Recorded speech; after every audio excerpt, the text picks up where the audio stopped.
Never seen the veil lit up like this before. You beat that scout to scrap with its own legs? Pulled its optic cables out its headcase? Actually, don't tell me. Rather use my imagination. You're a passing fair soldier, I will confess.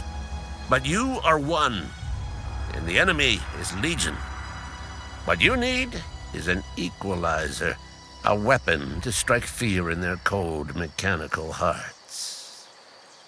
Cantina, lavatory, behind one of the toilets. That's where I've kept it hidden all these years. Sharp, ain't it? The lavatory is the very last place a mechanical has need to enter. On the double, soldier. Don't want the bartender poking around in there with a mop.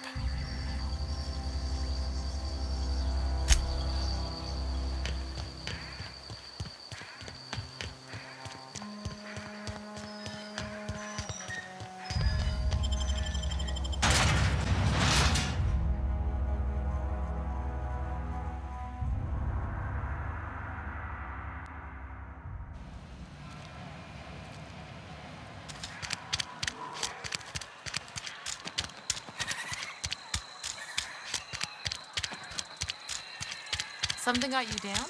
Nothing.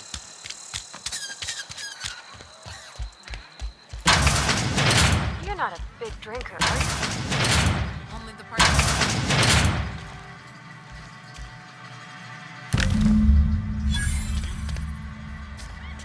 Nothing we can do about that.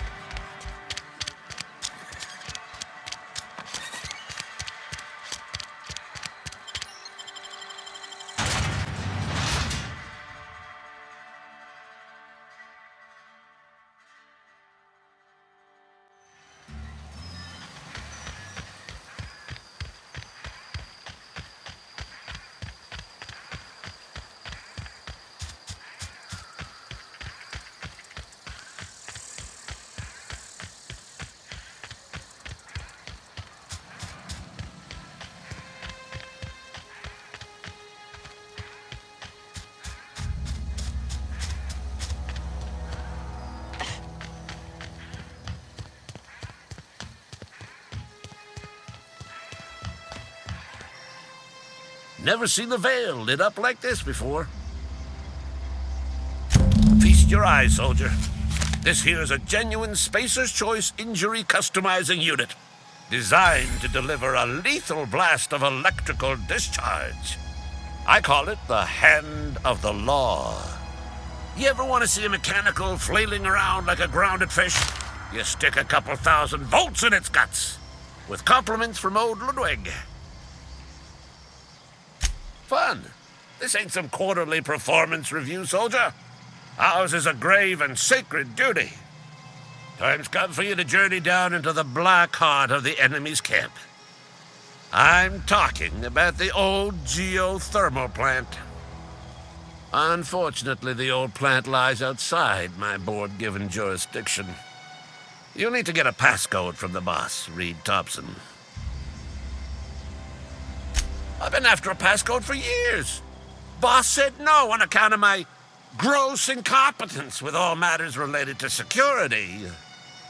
I need you to get us the brain of a mechanical. Well, not exactly a brain. Anatomically speaking, what we're looking for is a logic module. Bang up work, soldier. You're a credit to your uniform. Oh, that reminds me. Gotta look into getting us a uniform. So this is it, then. The key to humanity's victory over the mechanical hordes. I would reward you with the gratitude of the resistance, but I'm guessing you want something tactile. So here's a couple bits for your trouble, and a little something to remember me by.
Any luck finding one of those manuals?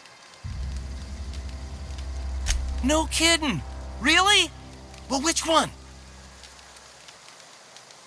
Look at that! Building a computing machine out of Spectrum potatoes, a primer. I'm just glad it survived all these years. I appreciate you going through all that trouble. In fact, I put aside something special, on the off chance that somebody'd search out those data pads for me. Well, don't keep me in suspense. Ain't that just ironical? If I'd worked a little longer back at the cannery, I might have found this myself. 2 whole data pads? Be still my beating heart. Oh, almost forgot your payment. Well, don't keep me in suspense. The geothermal plant? Now that is just incredible. You really went exploring down there? Adelaide always told us it was swarming with hostile mechanicals. That's a complete set. All 3 parts. I'm gonna be the greatest engineer Halcyon's ever seen. Aside from you, Ms. Parvati, I swear, I'll do you proud. I'm glad we could help, Thomas. I've been saving something for you. Just a little contraption I found. Should fit right into your outfit. Adelaide said that? Was she sober at the time? I never imagined she'd step foot in Edgewater long as Reed ran the town. Something must have changed in Edgewater. Adelaide's good as family. If she's going back, so are we.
You're fast.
Another day at the cannery.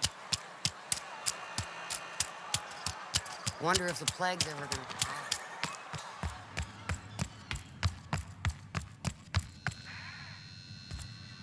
It's a fine new day in Edgewater. The cannery hums, streetlights and faces glow. I suppose this means the 2 of you were able to sort out the matter? The greater good can be difficult to determine. None of us can know the effects of our decision in a year, or 10, or 100. Take comfort in the fact that your choices are always, ultimately, in line with the grand plan.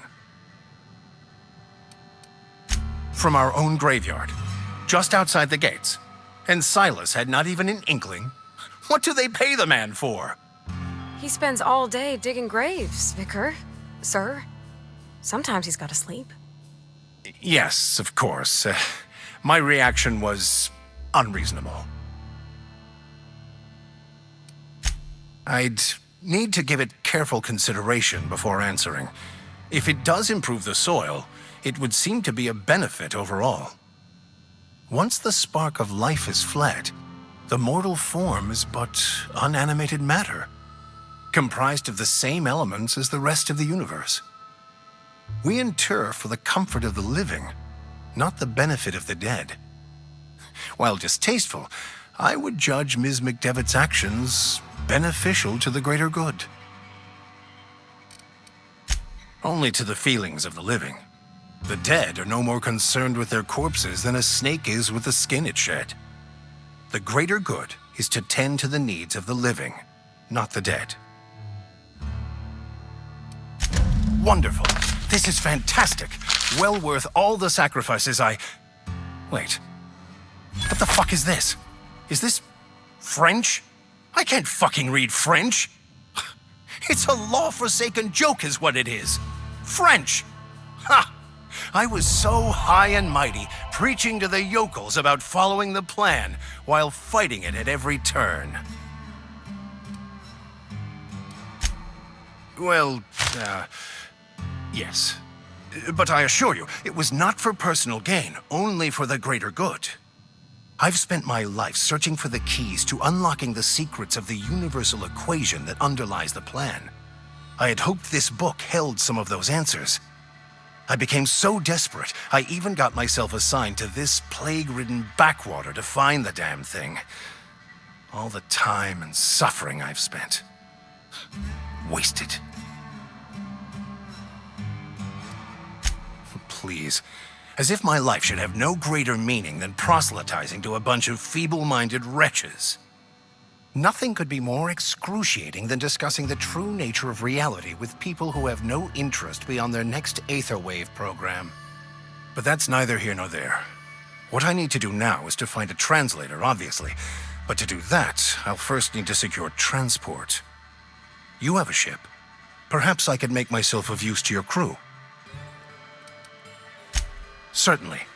I already gave you most of my money, but I can offer you free spiritual counseling, and I'd be happy to watch your back. I'm pretty handy with a tossball stick, or any blunt instrument, really. I'm also a passable gun hand, if it comes to that. I can usually talk my way out of conflict, though.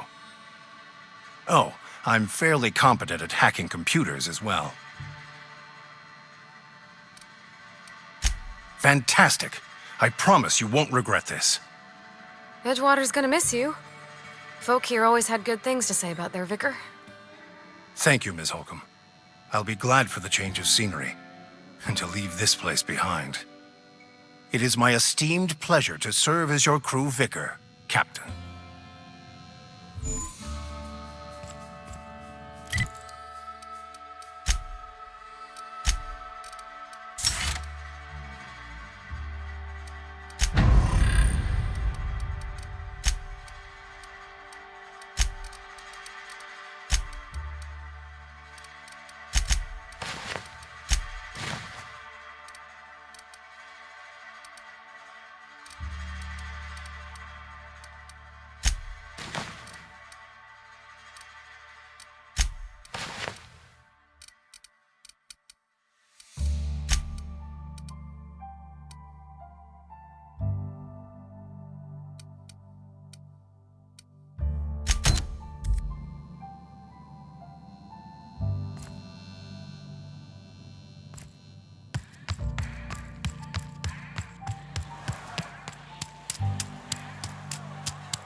You the new worker? Whatever. Make it quick, Tenderfoot. I'm busy. Foreman Granger, mind those words don't come out of your mouth unless preceded by yes or right away or thank you. Shit. Silas still on about that. Here, take the fees. I'd appreciate it if you didn't tell Reed I was late on my payment. Because they're not my fees and not my gravesite. Guy I worked with shot himself. I paid the bill. If you're not familiar with board law, you ought to be. Law requires delinquent gravesite fees to be paid by the deceased party's closest living relative, which meant me. Shame, though. Eugene was a good worker. Woke up one morning and put a round through his upper story. Can't imagine why. The kid was doing all right at his desk. We all thought he was an upstanding receptionist. Just between the two of us, I'm pretty shocked his weapon didn't misfire. Spacer's Choice handguns aren't the most reliable.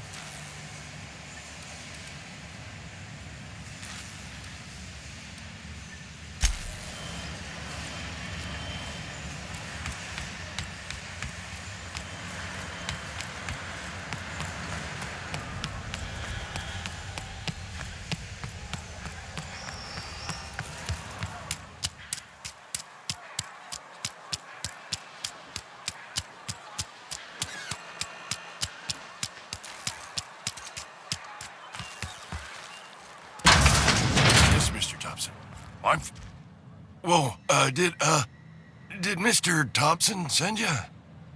Well, you tell Mr. Thompson I'll be right at my post. Tomorrow. Bright and early tomorrow. Because I'm definitely not plagued. As spry as a spring chicken. That's old Abernathy.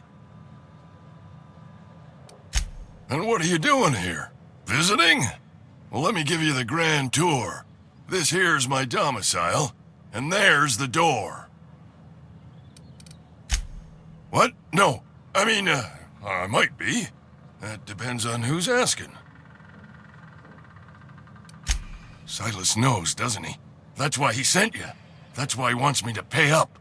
He knows. I'm dying. I'm not long for this world. The date of my expiration is fast approaching, and soon I shall be ushered through the great cannery in the skies. Don't say that, Mr. Abernathy. You still got a couple decades in you. I'd steer clear, Ms. Holcomb. My affliction's bound to be contagious. It's plague. Has to be. Silas knows. He knows I got one foot in my grave, and now he wants to charge me for the other one. You are? Oh, wow. First time anyone's ever told me that. I'll pay your fees. I don't want any trouble from Silas. But if you could see a way to freelancing for me, I could really use the help. There's a cache of anthracillin tucked away in the old community center. Powerful stuff. Stronger than what we got, anyway. I need you to break in, nab that medicine, and bring it back to me. You oblige me with your haste. I think I feel the plague spreading. Oh, Law, it's in my spleen now. I can feel it. Just keep your head down when you're in there. Marauders have taken over. Probably tracking mud all over the archives. I know that, but I got nobody else to turn to. Reed would have wrote me up. Constable would have locked me up and wrote me up. Could have gone to see the good vicar, but I never did find my courage. I am sorry to hear that, Mr. Abernathy. My confessional is always open. Except for right now. I know. Should have availed myself of your services days ago. Thanks anyway, Vicar.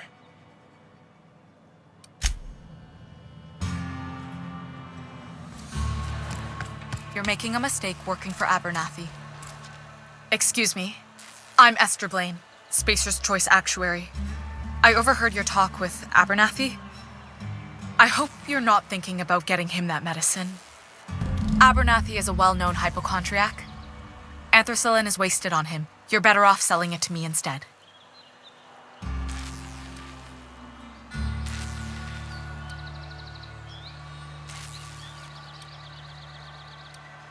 All I'm saying is Abernathy's worked in this town longer than some of us been alive. How do I put this gently? He's got a lot of cobwebs up in his attic. I probably shouldn't tell you. Don't want you implicated for what I'm trying to do. All right, here's a summary. A lot of sick people in this town, and we don't have the medicine to treat them all. Can't reach out to corporate without crossing a river of red tape, so I'm reaching out to you.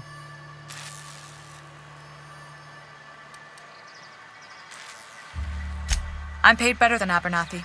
Whatever he's giving you, I will do you one better. That's all I can ask of you.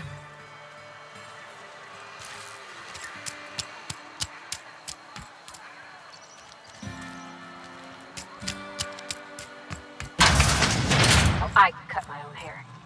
Please don't touch anything. Your hands are probably crawling with germs. Physical hygiene recapitulates moral hygiene. Cleanliness is next to lawfulness. So everyone says, until someone forgets to cough into their elbow, and then we're all dying of plague. I'm Conrad. You will report to me if your hair fails to meet Spacer's Choice aesthetic standards.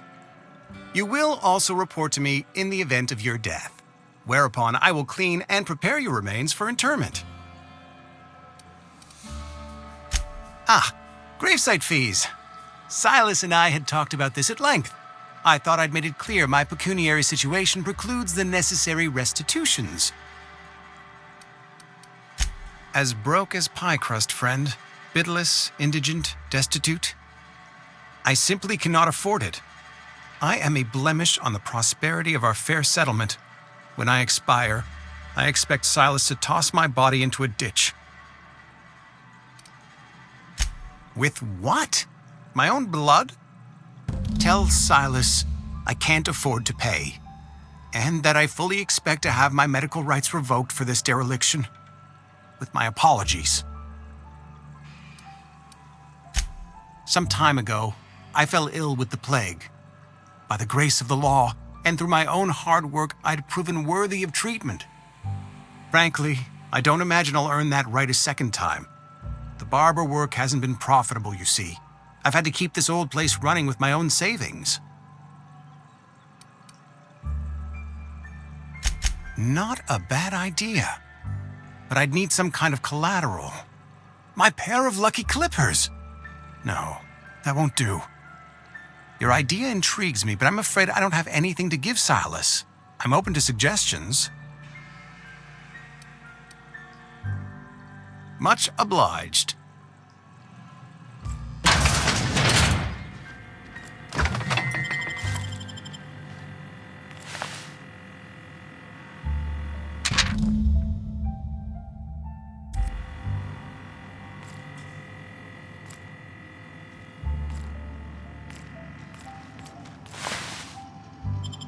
Hey, I saw that. What do you think you're doing? I don't have time for this.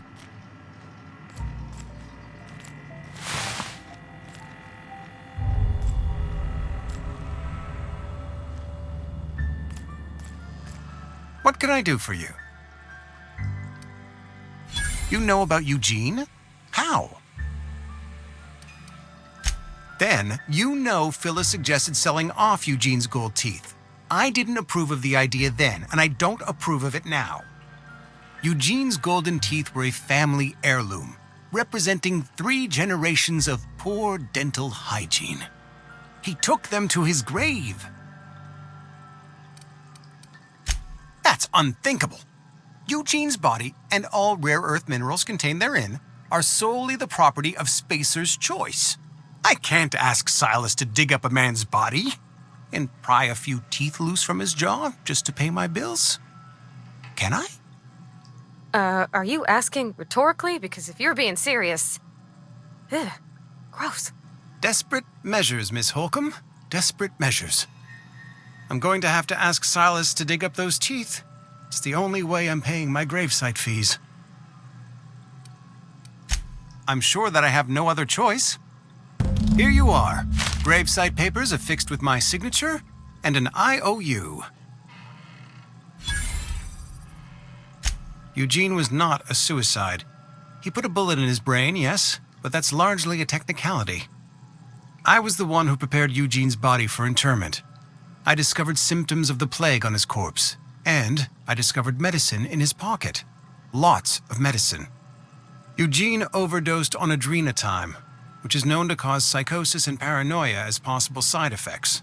The paranoia drove him to take his own life.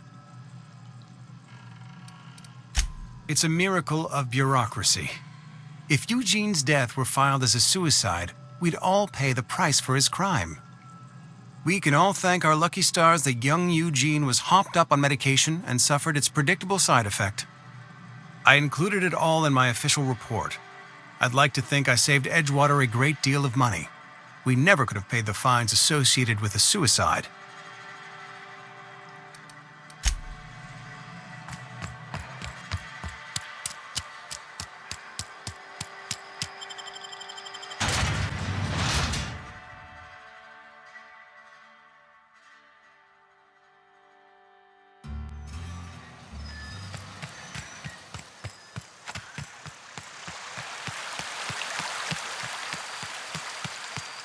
Hey, lovely to see you about, Miss Parvati. Things going all right, Silas? Been keeping him careful and true, miss. Best to ask her yourself. My dad's buried here. Silas watches over him when I can't leave the house. Oh. Well, thanks. Something I can do for you? You run into any trouble? Reliable work from a freelancer. That's gonna take some getting used to. And I'll buy you a drink sometime. Suppose you've earned it. One good turn deserves another. Abernathy was sick? With the plague? That's disgusting. I shook hands with the guy. What? No. If I knew he was sick, I would have had him reported. I needed his fees because of his name. A for Abernathy. He was at the top of my list, you see?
I've got some time. Thanks. I'll see to it that this medicine gets to the people who need it. Here, something for your trouble. Nothing personal, but I hope we never do business together again. Don't want to make a habit of consorting with smuggler types. You do have some cheek on you. Lucky for you, I kept a little contingency fee in case you tried to negotiate with me. Somebody deserving.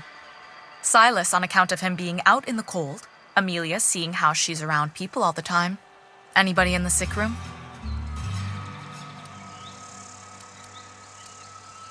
Oh, I'm an actuary. That means I keep tabs on a worker's living expenses. How much it costs to feed, clothe, shelter, bury, and replace your average human worker. Technically, I'm employed by the Spacer's Choice Department of Human Resources.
Wow, you crossed them all off, like some sort of heroic accountant running down a list.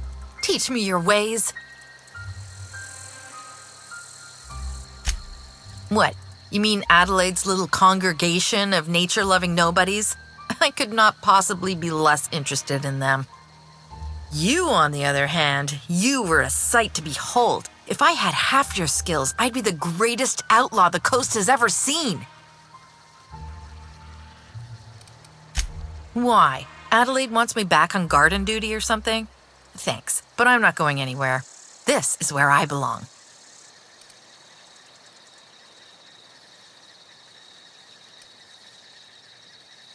I doubt that. Nobody in that camp really cared about me.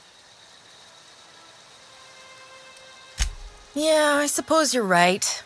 Also, he could carry on a conversation, unlike these hooligans. I'll take my stuff and head on back, I suppose. Grace is going to be glaring knives at me, so I've got that to look forward to.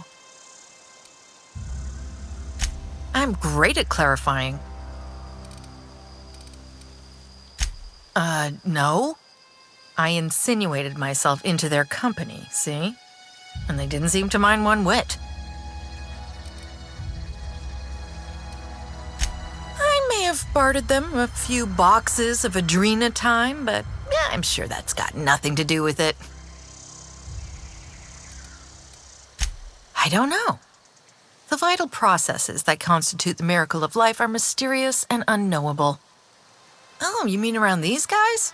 The Marauders wouldn't hurt me. They love me. I'm practically their queen. Yeah, it must be my natural charisma. I got kicked out of Edgewater on account of falling sick with plague and stealing some medicine to treat myself. I'd heard some outlaws set up camp in the botanical labs. I decided to throw in with them, seeing as I always wanted to be an outlaw myself. Instead, what do I find but a bunch of former workers camped out around a greenhouse? I couldn't just go back to the cannery, so I was stuck with them. I got kicked out of Edgewater on account of falling sick with plague and stealing. I'd heard some.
Never liked Reed much. Can't say I'm sorry he's gone.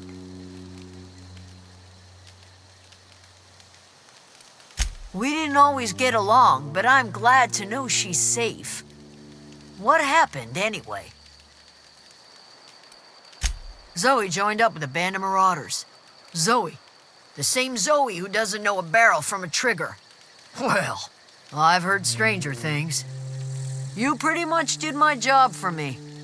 Least I could do is pay you for your trouble. Let me know if I can do something for you.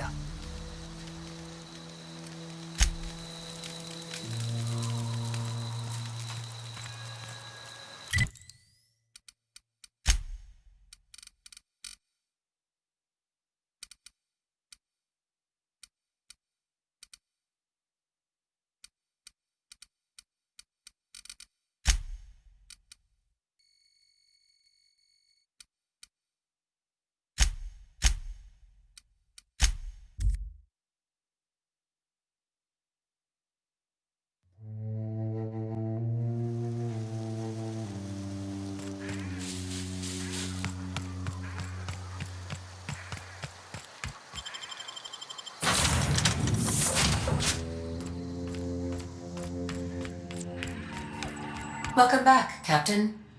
All systems are now operating within acceptable parameters. Shall I take our ship into orbit?